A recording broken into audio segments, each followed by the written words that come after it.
Before the sword, before the spear, before any weapon humanity has ever forged, lying in the dust, and one small, terrified creature who realized what it could become. 2.1 million years ago, East Africa, a continent that would one day birth civilization, is, right now, one of the most dangerous places on Earth. The brains voortplesten tall. Their brains live third is lands of Yenu.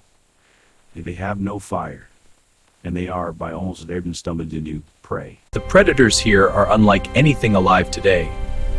Megantherion, saved with canine teeth the length of a human hand with jaws strong enough to crush bone, patrol in packs. But on this particular morning, something changes.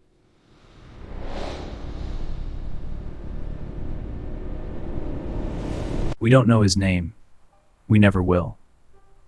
But this moment, this single act of picking something up, may have rewritten the future of life on Earth.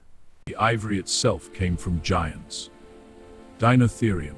When one died, it left behind tusks sometimes extending 2 meters in length. Approaching a carcass in the Pliocene-Pleistocene transition was not a casual act. It was a gamble with death.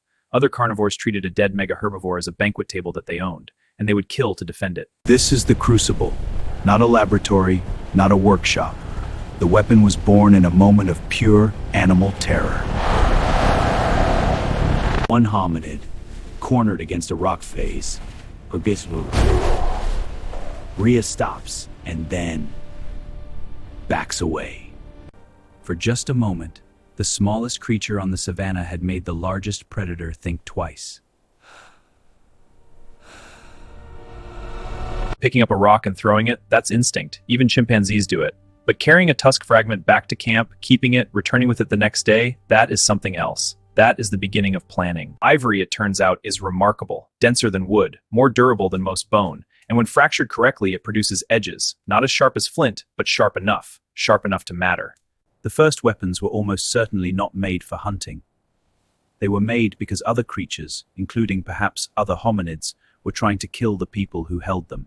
2.1 million years ago, there were no cities, no nations, no armies, but there was a creature, small and frightened and brilliantly alive. The weapons changed, the materials changed, bronze replaced bone, steel replaced bronze. But the underlying equation, I'm afraid, and this object makes me less afraid, that has never changed, not once in 2 million years. We look at our ancestors and see something primitive, something simple, but they survived a world that would kill you within minutes, every single day. And they did it. Next time on Hominid History Hub, fires. Fire wasn't invented, it was stolen. We go inside the moment early Homo erectus first carried a burning branch away from a light